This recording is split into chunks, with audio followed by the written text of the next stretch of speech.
이럴 수가. 야, 이 정도면 얘 데뷔시켜야 돼. 깜짝 놀랐어요. 물론 연습할 때 듣긴 했지만 찬양이 너무 감동받았습니다. 옛날에 제가 생각나네요. 저도 옛날에 좀 이렇게 남성 합창, 뭐 이렇게 중창 이런 거 한 적이 있는데 그때 그 마음이 물뚝 새면서 눈물이 나네. 너무 감사합니다. 많은 은혜를 주셨고 하나님께서 기뻐 받을 줄 믿습니다. 우리 박수 한번 다시 한번 쳐주시죠. 말씀을 나누기 전에 여러분들 그 뒤에 보시면 그 온도계 한번 체크해 주세요. 여러분들 책임을 줘야 돼. 온도계를 많이 올려주시면 감사하겠습니다. 우리가 목표가 4,100불 라이징 어게인스트 선거 하고 있는데 자꾸 체크해 보세요. 제가 아까 살짝 봤더니 한 500불 올라갔어요. 많이 하겠죠. 자, 오늘 읽은 본문은 2022년에 제가 한번 나눴던 말씀입니다. 아마 기억나실지 모르겠지만 이 불의한 재판관에게 억울함을 당한 과부가 매번 큰 소리로 억울함을 호소하고 그렇게 괴롭혔더니 불의한 재판관이 그 억울함을 들어줬다는 결론으로 하나님께 간절히 부르짖으면 하나님이 들어주신다라고 이해하면서 이 본문을 대부분 그렇게 읽겠지만 그렇게 하지 말고 1절에 등장하는 이 낙심하지 말라라는 구절에 더 무게를 두라고 제가 말씀을 드렸어요. 기억나시죠? 2022년 기억 안 나시지 뭐. 그러니까 여러분 우리가 일반적으로 읽을 때 그렇게 느낄 수 있는데 실제로는 여러분 1절에 나와 있는 낙심하지 마십시오. 거기에 무게를 두고 이 본문을 이해하셔야 된다는 얘기예요. 오늘 우리는 2월 마지막 주입니다. 시간 빠르죠. 2월의 마지막 주. 이제 곧 3월 마주할 텐데 한국인들에게 3월 하면 이제 3월 1일 어떤 날이에요? 매우 의미 있죠. 무슨 날입니까? 3.1절에 대한 어떤 그런 기억을 되새기는 날입니다. 그래서 한국 교회들은 그 날을 3.1절 기념주일로 지킵니다. 굉장히 의미 있기 때문에 그렇고 역사적인 교회들 중에서는 아직도 이 3.1절 기념주일날을 대한민국 만세 삼창을 꼭 해야 되는 교회가 있대요. 예배 때 아직도 그런 교회가 있어요. 상황 한국인 연합감리교 같은 경우는 이 3월 1일만 되면 대한민국 만세, 거기가 이제 독립운동가들이 숨결이 남아있던 교회이기 때문에 아무래도 그 기억을 계속하고 있는 것 같습니다. 꽤 의미 있고 기억해야지만 사실 오늘날 3.1 운동에 대한 기억은 우리들에게 많이 희미해졌습니다. 그렇죠? 예전같이 이렇게 또 미국에 살다 보니까 그런 것들이 희미해지죠. 제가 이번에 한국에 방문했을 때 경북공에 있는 서쪽에 있는 서촌을 처음 걸어봤어요. 서촌. 보통 차를 타고 제가 많이 그 사직터널은 지나가 봤지만 그 사직터널 가기 전까지의 서촌이라는 동네를 처음으로 한번 걸어봤어요. 제가 이제 경북공이라는 곳을 이제 그 광화문도 궁금하고 교보문고 갔다가 이제 어떻게 걷게 된 거예요. 그때 막 걸으면서 새로운 것들을 많이 발견하면서 제가 서울 토백인데 이게 서울 사람 맞나 싶을 정도로 너무 처음 본 게 너무 많은 거예요. 그래서 이 서촌. 근데 그 중에서 가장 기억 남는 게 딜쿠샤라는 현대식 건물이 있어요. 그럼 들어보셨어요? 딜쿠샤? 잘 모르실 거예요. 그게 이제 페르시아 말로 뭐 기쁜 마음 뭐 이런 뜻을 갖고 있는데 이 딜쿠샤는 알버트 테일러라는 이 광산업자로 한국에 조선에 왔다가 그리고 또 그 AP통신의 통신원이었어요. AP통신의 통신원이었던 이 사람인데 그 사람이 지어놓은 서양식 저택입니다. 이게 굉장히 오랫동안에는 막 역사 오랫동안 하면서 그 차도 든든하게 져서 6.25 때 부서지지도 않고 막 있었는데 나중에는 거기 다세대 주택처럼 막 여러 사람이 살고 그랬는데 지금은 다 걷어내고 지금 거기를 이제 박물관처럼 쓰고 있다고 합니다. 근데 이 알버트 테일러라는 분이 3.1 운동을 전 세계에 알린 사람이에요. 그러면서 일제에 추방되었다가 여기 캘리포니아에서 심장마비로 돌아가시면서 유언이 뭐였냐면 자기가 죽으면은 한국에 묻어달라고 해가지고 여러분들 그 양화진의 남단, 양화진 북단에 가면은 뭐가 있냐면 양화진 선교사 묘역이 있어요. 외국인 선교사 묘역 들어보셨을 거예요. 이 절두산이라는 그 캐톨릭 그 성지와 그 맞은편에 있어요. 거기 가보면 우리나라에서 한국에서 선교했던 선교사들의 무덤이 있습니다. 거기에 묻히신 분이에요. 여러분 3.1 운동 이야기할 때 이분에 대한 이야기는 그렇게 무겁게 언급된 적이 없죠. 여러분 들어보셨어요? 알버트 테일러. 그냥 미국 사람이다, 그 정도지 그 사람이 3.1운동과 무슨 연관이 있나 싶은데 저에게 있어서는 굉장히 이 기록은 새롭고 중요하게 느껴졌습니다. 아무래도 여러분 기억하는 역사 속에 우리는 늘 기억하는 인물이 있죠. 누가 있어요? 3.1운동 하면 유관순, 아이 또 누나. 유관순 누나, 할머니죠, 할머니. 완전히 기억나죠. 그분에 대한 기억은 우리가 잘 알고 있어요. 근데 유관순 열사 위에 3.1운동에 자신의 모든 걸 걸었던 이 사람을 찾아낸다는 것은 저한테는 굉장히 의미가 있고 전 개인적으로 그런 게 재밌어요. 이 알버트 테일러가 아내가 이제 아이를 낳기 위해서 출산을 하기 위해서 세브란스 병원에 입원을 했는데 그때가 마침 3.1운동 하기 전날에 입원했습니다. 근데 그 세브란스 병원의 간호사들이 그 알버트 테일러의 침대 밑에다가 3.1운동 독립선언서, 기미 독립선언서를 숨겨놨어요. 근데 테일러가 그걸 발견한 거예요. 그래서 그거를 갖다가 들어다가 꺼내가지고 자기 동생 신발 뒤축에다 숨겨갖고 일본을 거쳐갖고 미국에 그걸 전합니다. 이런 노력으로 1919년 3월 13일, 그러니까 3.1운동 한 다음에 12일이 지난 다음에 뉴욕타임즈에 이런 기사가 실렸습니다. 한국의 독립선언서에 2천만 민족의 목소리를 대표하고 정의와 인도의 이름으로 말한다 하면서 기사가 써진 거예요. 이런 얘기 처음 들어봤죠? 네, 처음 들어보셨을 거예요. 저도 처음이었어요. 굉장히 놀랐어요. 뉴욕타임즈에 3.1운동 기사가 실렸구나. 이뿐만 아니라 제합리교회 학살 사건과 독립운동가들의 이 재판 상황을 이 사람은 AP통신원으로서 이 기사를 계속 이제 일본에 불리한 기사를 낸 거예요. 결국엔 어떻게 되냐면 일본 총독부에서 이분이 조선에서 어떻게 됐어요? 추방을 당합니다. 그럼 3.1운동의 역사적 의미는 우리에게 오랫동안 기억될 내용이지만 이 알버트 테일러의 눈에 의해서 기록된 3.1운동은 당시에 인류가 소망하는 정의와 인도적 사건으로 평화 시위와 민중들의 독립을 선언하기 위해서 길거리로 뛰쳐나왔던 어떤 비폭력적인 성숙한 사건으로 그들의 눈에 세게 그렇게 비춰졌습니다. 우리는 이 어마어마한 역사적인 사건을 준비한 민족 대표 33인 중에 16명이 개신교 인사라는 것을 잘 알고 있어요. 기독교인이었어요. 당시 교회는 나라의 독립을 위해서 모든 민중들의 간절함을 대변하기 위해서 교회는 노력했었습니다. 그래서 우리는 기억해야 돼요. 역사적으로 그 이후에 변절된 거에 대한 이야기는 나중에 하더라도 당시 교회는 정의와 인도라는 보편적인 시간 속에서 어떤 보편적인 시각 속에서 당당하게 나라의 독립을 위해 희생했고 우리가 지금 살고 있는 이 샌프란시스코에 있었던 처음에 이민자들, 굉장히 이민 역사가 여기는 오래됐잖아요. 샌프란시스코 이민자들은 매 주일 교회에 모여서 예배하고 그 다음에 뭐 했냐면 태극기를 개양하는 태극 개양식이 있어요. 그래서 그걸 모이면 뭘 했냐면 예배를 드리고 그 다음에 국기 개양을 한 거예요. 별로 안 놀라시네. 여기 동네에서 예전에 독립운동, 그리고 이분들이 돈을 어떻게 해요? 조금씩 모아갖고 상해 임시정부의 독립자금을 거의 60% 이상을 냈어요. 미국에서 여러분들 그때부터 이렇게 한국을 돕기 위해서 굉장히 노력한 거예요. 바로 여기 자리에서, 샌프란시스코에서. 여러분, 이런 것들은 사실 한인교회와 한인 기독교인들이 세상 속에서 빛과 소금의 역할을 어떻게 했는지를 깊이 새겨야 될 내용입니다. 우리는 그런 에너지와 그런 힘과 그런 기억을 늘 우리 마음속에 품고 그것을 여러분들 마음에 늘 새기면서 살아야 될 존재들이라는 뜻이에요. 그러니까 이미 오래전 얘기지만 굉장히 의미 있는 사건이에요.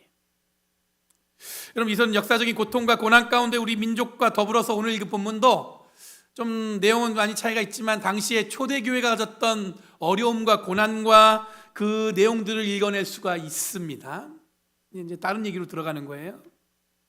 오늘 읽은 본문에서 읽지 않았지만 앞에 있는 본문에 보면 누가복음 17장 20절에 이런 내용이 나옵니다. 바리새인들이 이 기독교인들, 예수를 따라다니는 사람들 묻는 거예요. 하나님 나라가 언제 오냐 묻는 구절이 등장합니다. 이에 대해서 예수님이 뭐라고 말씀하시냐면 21절에 하나님 나라는 너희 안에 있다 이렇게 말씀하신단 말이에요. 굉장히 어려운 말이에요. 이게 너희 안에 있다. 그게 굉장히 여러분들 그게 그 당시에 사람들이 생각하는 어떤 사고 구조가 그거를 갖다가 되게 의미 있게 받아들이기보다는 이게 뭔 얘기야? 이게 대부분의 반응이었어요. 그리고 이어지는 구절에는 예수님이 제자들에게 재림에 대한 이야기를 하시면서 이해할 수 없는 이야기로 어떻게 보면 제자들을 혼란에 빠뜨리는 내용이 등장합니다. 22절에 뭐라고 나오냐면 너희가 인자의 날들 가운데서 단 하루라도 보고 싶어 할 때가 오겠으나 보지 못할 것이다. 사람들이 너희더러 말하기를 보아라 저기에 계신다 또는 보아라 여기에 계신다 할 것이다. 그러나 너희는 따라 나서지도 말고 찾아다니지도 말아라. 이 내용이 여러분들 이 맥락을 모르면 무슨 얘기인지 모르겠어요. 마치 수수께끼처럼 등장하는 이 구절은 뭐냐면 예수님이 재림에 대한 초대교회의 고민이 담겨져 있는 내용이에요. 예수님이 당시에 다시 오시겠다는 시간을 여러분 임박한 종말로 이해했어요. 예수님이 십자가에 달려 돌아가시고 부활하신 다음에 그러면서 다시 오시겠다 그랬단 말이에요. 그러면 그때 교회는 어떻게 생각하냐면 금방 온다고 생각했어요. 금방. 임박한 종말. 근데 그 시간을 우리는 알 수 없다라는 고백을 이 초대교회는 수많은 질문과 거짓이라는 사람들이 그럴 거 아니에요. 언제 오는 거야? 물어보기도 하고 진짜 오는 거 맞아? 어떤 사람은 조롱도 하고 말이야 니네 거짓말이지. 근데 그런 조롱 속에서 예수 그리스도의 재림, 다시 오심, 그날에 대한 이해를 위해서 예수님의 가르침 속에서 그 뜻을 찾기 위해서 노력을 했습니다. 어떻게 하면 그걸 이해할 수 있을까? 여러분 아직도 복음서가 예수님의 사역을 실시간으로 기록했다고 생각하시면 안 됩니다. 예수님이 사역할 때 이 복음서를 갖다가 막 중간에 쫓아다니면서 기록했다? 그거 아니에요. 예수님이 십자가 사건 그리고 부활하신 후에 다시 오시겠다고 하시고 승천하신 사건 이후에 거의 10년이 지나서 첫 번째 복음서가 기록됩니다. 그래서 제일 먼저 쓰여진 게 마가복음이에요. 그러니까 예수님 당시에는 기록된 게 아니에요. 예수님이 부활하시고 승천하신 이후에 초대 교회가 모이기 시작했어요. 그때도 교회란 이름이 아니었어요. 교회가 모이기 시작하면서 그때부터 복음서를 기록하기 시작해서 한 10년 정도 지납니다. 마가복음이 처음 쓰여졌고 누가복음과 마태복음이 비슷한 시기입니다. 시간적으로 누가복음은 약 60년경. 그러니까 예수님이 30, 공생애 33 하면은 60년경이면 한 30년이 지난 다음에 복음서가 기록된 내용이 오늘 본문의 내용이에요. 여러분 예수님의 사역을 목격했던 제자들이 처음에는 이거를 기록할 필요를 못 느꼈단 말이에요. 왜냐하면 그 당시에 제자들에게 가장 중요한 건 뭐였냐면 복음을 빨리 전하는 거였어요.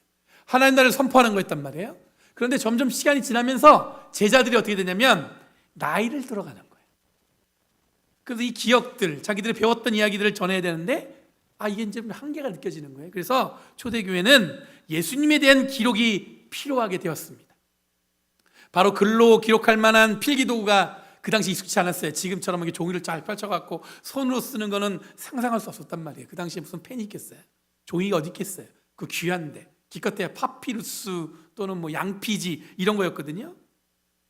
그런 게 익숙하지 않았던 시절이었고 또 글을 아는 사람도 많지 않았어요. 우리나라도 예전에 제가 처음에 교회에 사역할 때요, 부교육자로 있을 때 부목사가 갔는데 제 하는 첫 번째 잡이 뭔지 아세요? 제가 춘천에서 목회할 텐데 한글 모르는 어른들 한글 가르쳐 주는 거였어요. 지금도 여러분들 얼마 안 됐어요. 우리가 그러니까 글을 안다는 게 그 당시에는 더 어려웠죠. 그러니까 글을 기록한다는 것도 어려웠을 겁니다. 근데 그들이 이 복음서를 기록했다는 것은 어떤 마음이었냐면 절박한 심정이었습니다. 제자들은 점점 시간이 지나서 죽어가고 나이 들어서 그 기억이 더 희미해지기 전에 당시 초대교회가 빠진 어려움에 극복하기 위해서 예수님이 어떻게 이야기하셨는지를 복기하듯이 자세히 복음서에 기록하기 위해서 노력했다는 것입니다. 그래서 오늘 우리들은 그것을 기억하면서 오늘 본문을 봐야 돼요. 이런 이해를 통해서 오늘 읽은 본문을 보면 금방 다시 오실 것처럼 말씀하시고 승천하신 예수님이 언제 오실 것이냐가 이 초대교회 안에 큰 고민이었다는 걸 짐작할 수가 있어요. 언제 오실 것이냐? 금방 올 것 같았는데 왜 안 오시냐? 임박한 종말인데 왜 안 오시냐? 이런 상황에서 오늘 불의한 재판관과 과부의 비유는 기도하고 낙심하지 말라는 뜻에서 전하고 계시는 이 비유이고, 예상한 시간보다 오래 걸릴 것 같은 예수님의 재림에도 낙심하지 말고 기다려야 한다는 것이 예수님의 비유를 통해서 초대교회에 전하는 메시지라는 것을 기억해야 됩니다. 그러니까 사람들이 언제 올 거야? 자기들도 언제 오실까? 근데 안 오시거든요. 낙심되는 거예요. 그러니까 낙심하지 말고 기도하라. 이 얘기가 지금 오늘 이야기의 중심에 있다는 거예요. 우선 과부는 포기를 모르는 과부입니다. 이 과부라는 설정은 당시에 인지할 수 있는 사회적으로 가장 약한 사람이란 표현이에요. 사회적으로 가장 큰 약자가 그 당시에는 과부였어요. 그런 과부가 억울한 일을 당했습니다. 가장 약자가 억울한 일까지 당한 거예요. 그러니까 굉장히 힘든 상황이 있는 겁니다. 이 비유의 말씀에서 예수님은 가장 연약하고 가장 힘든 한 사람을 소개하는데 그 사람이 바로 과부예요. 그냥 여러분들 과부란 뜻보다도 가장 힘든 사람.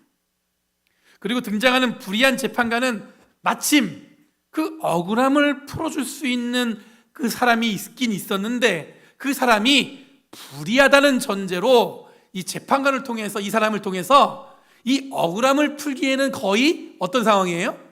불가능한 상황이라는 것도 보여주고 있어요.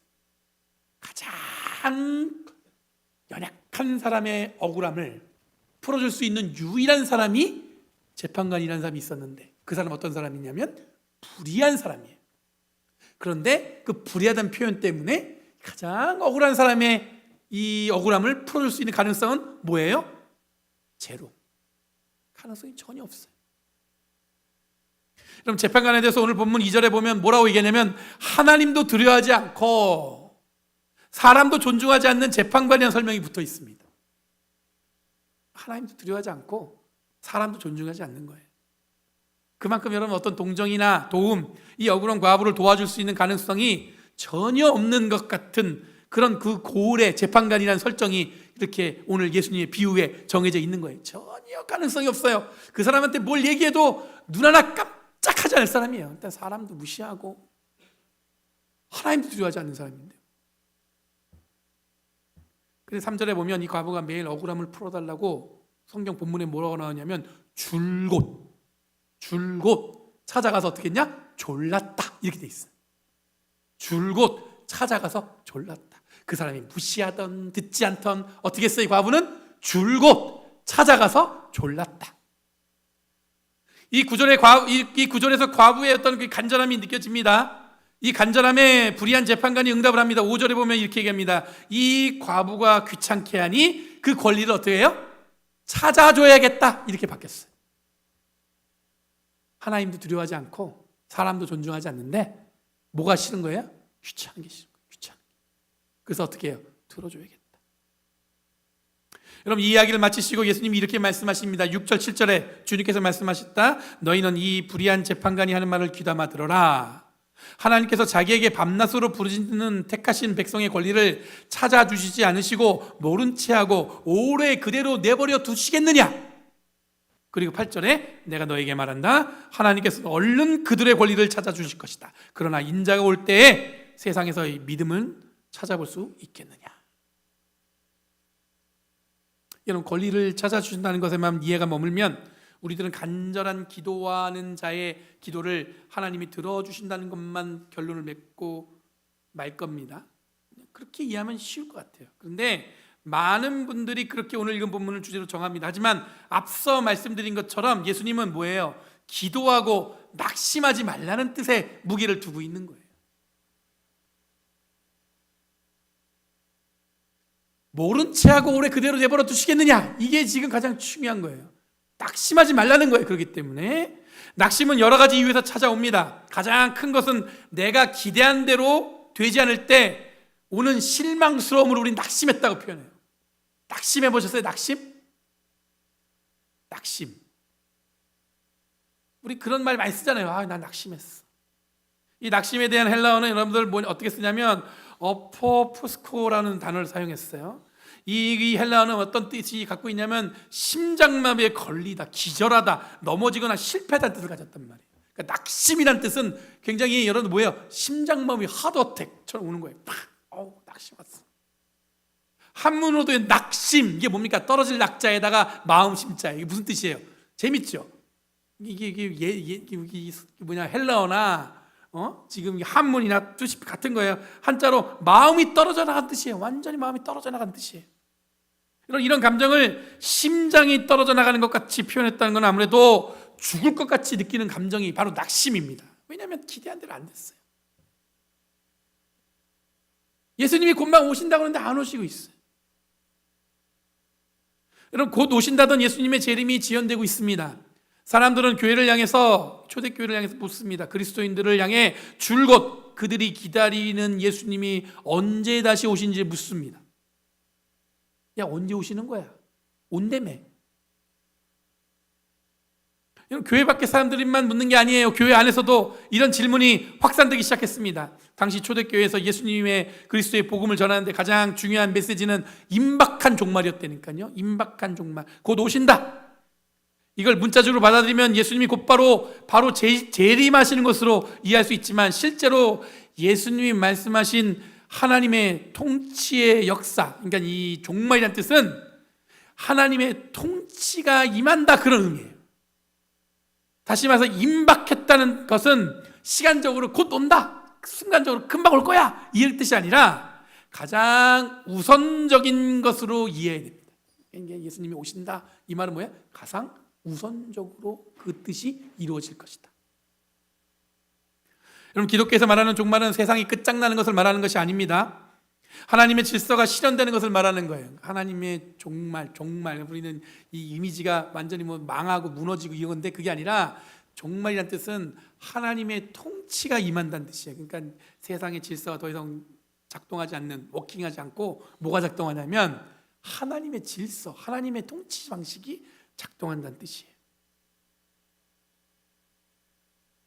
하나님의 질서가 실현되는 것을 말하는 건데, 초대교회는 이런 이해가 부족하다 보니까 사람들이 묻습니다. 그리고 바리새인들은 물으면서 조롱하고, 교회 안에서 이런 의문 때문에 교인들이 낙심하고 교회를 떠나는 경우가 생겨났습니다. 이런 상황에서 누가복음은 가장 극단적인 두 사람을 등장시키면서 등장했던 예수님의 비유를 기억해냈습니다. 하나님도 두려워하지 않고 사람을 존중하지 않는 불의한 재판관, 그리고 누군가에게 억울한 일을 당한 과부, 이 설정은 사실 실제적인 삶에 마주할 수 있는 존재들이 아니에요. 실제로는 그 둘이 이렇게 마주할 수가 없어요. 극단적인 설정을 통해서 전하고자 하는 메시지가 있는 거예요. 억울한 일을 당한 과부는 포기하지 않고 불의한 재판관을 괴롭혔습니다. 억울한 일을 당했습니다. 내 억울함을 풀어주세요. 이 뜻은 영어 성경에 뭐라고 표현하면 좀 복수해 주세요, 그런 뜻이에요. 제발 좀 저를 위해서 좀 복수 좀 해주세요, 그런 뜻이에요. 결국 줄곧 때를 썼더니 불의한 재판관의 마음이 움직여서 과부의 억울함을 풀어줬다고 합니다. 이에 대해서 예수님은 불의한 재판관도 이렇게 마음이 움직이는데 하나님이 그냥 가만히 계시겠냐? 이라는 하나님과 그리스도의 관계가 그렇게 연약할 수 있겠는가라는 근본적인 물음을 하고 있는 거예요. 불의한 재판관을 향해서 그 연약한 과부가 계속 줄곧 가서 계속 요청해가지고 그 사람의 마음이 바뀌었잖아요. 그들의 관계도 현실적으로 이루어지지 않는 관계도 그런 관계가 형성이 되는데, 하나님과 늘 가까이 있는 우리들을 하나님께서 어쩌면 침묵하시는 것 같고 어떤 것도 들어주지 않는 것 같고, 그것 때문에 여러분들 우리의 어떤 믿음이 흔들리거나 낙심하거나 그럴 수 있는데, 우리가 그 정도라는 관계가 그렇게 연약할 리가 있냐 이거예요.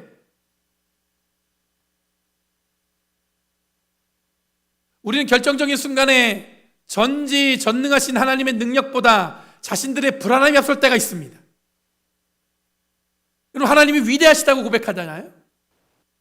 근데 여러분들 정말 어려움에 빠졌을 때 여러분들 어떻게 하세요? 그 불안함 때문에 어찌할 바를 몰라. 하나님이 늘 동행하신다고 하는데 그 순간에 어떻게 돼요? 하나님이 어디 계신지 뒷전이야.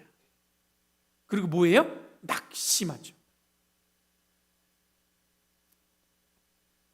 마주하는 삶에서는 이 불안함 때문에 하나님을 의지하기보다는 다른 환경적인 변화나 내가 아닌 다른 것들이 바뀌기를 바랍니다. 이런 부족함은 늘 우리가 예수를 믿는다는 의미에 대한 어떤 그 의미에서 고민하게 돼요. 왜 우리는 예수를 믿는다고 하는데 결국에 믿는 삶은 어디에 있어요? 내 상황에 따라서 이게 왔다 갔다 하는 거예요. 어떤 때는 믿음이 좋아 보이는데 어떨 때는 믿음이 와요. 완전히 무너지기도 하고.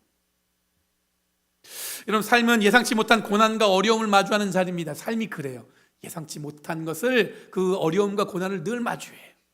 아이들이 자라서 어른이 된다는 것은, 즉 성장한다는 의미는 살아가면서 마주하는 예상치 못한 어려움과 고난을 어떻게 이겨내며 살아나는가에 대한 반복적으로 삶을 경험하는 것을 의미하는 것인 것 같아요. 우리가 어른이 된다는 건 그런 거 아니겠어요? 예상치 못한 어려움을 계속 마주해요. 그것을 이겨내고 물론 그때 막 힘들기도 하고 고통스럽기도 하고 그러지만 그것을 이겨내면서 삶이 사라지잖아요. 여러분, 3.1운동이라는 것은 특별한 역사적 사건은 우리가 의도적인 기억을 통해서 대한민국 사람들에게 깊이 각인된 기억이고 사건입니다. 그 사건을 우리는 자랑스러워하는 이유는 그 고난의 시간을 넘어서 특별한 우리의 기억과 자랑을 잘 소화했기 때문이에요. 그때 그 독립운동, 3.1운동 그 순간에 우리 잊지 않았지만 그것이 우리에게 기억이 돼서 우리가 자랑스러워할 수 있는 건 뭐냐면 그 시간을 넘어서 계속해서 반복되어져서 우리에게 자리 잡았는데 그 기억이 우리가 들어도 굉장히 뿌듯하고 자랑스럽고 어디 가도 내세울 수 있는 그 기쁨이 되는 거예요. 그 순간은 고통스럽지만 그 순간에 그 일 때문에 많은 사람들이 목숨을 잃었지만 지금 그것이 우리한테는 큰 자랑이 되고 있어요. 여러분, 신앙생활도 마찬가지입니다. 교회는 다양한 삶과 마주하면서 다양한 사건과 사고가 함께 등장합니다. 저희 교회가 올해 39주년이에요. 39년 동안 얼마나 많은 이야기와 사건을 경험했을까를 생각해 보면 아마 어마어마했을 겁니다. 마냥 좋지만은 않았을 거예요. 교회가 매년 39년 동안 매번 행복하고 좋았을까요? 그렇지 않았을 거예요.